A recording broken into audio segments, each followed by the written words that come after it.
set aside na natin to. Baka pumait. Dito natin yung tinapa and then hihimayin natin yan.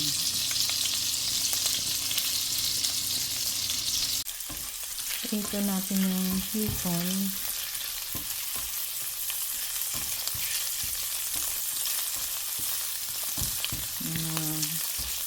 2 minutes.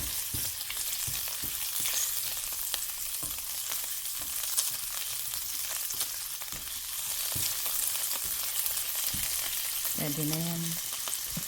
Pakuluan na natin yung binabad ko na bihon. Na mga ilang minuto lang. Parang al dente rin. Set aside muna natin to. Yung bihon. Gagawa na po tayo ng sauce ng palabok.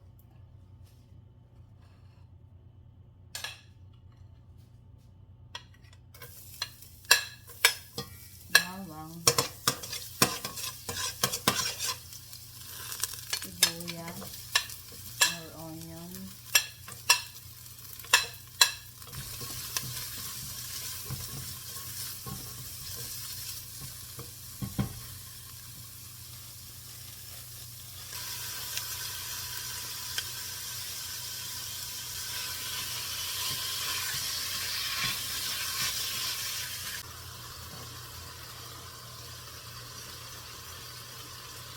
natin yung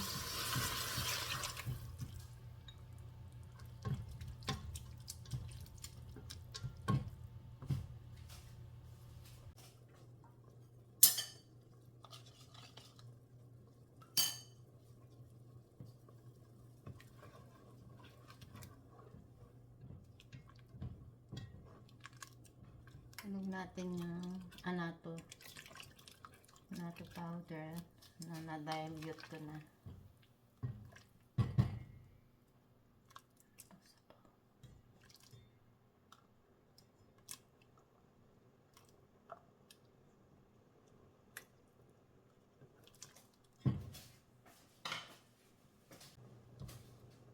Tofu na dinurog.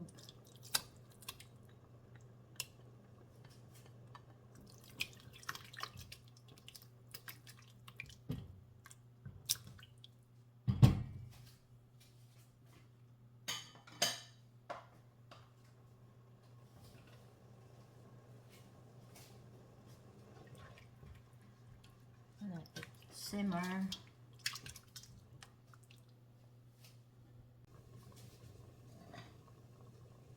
Hipon na pinagtad or hiniwa na maliliit.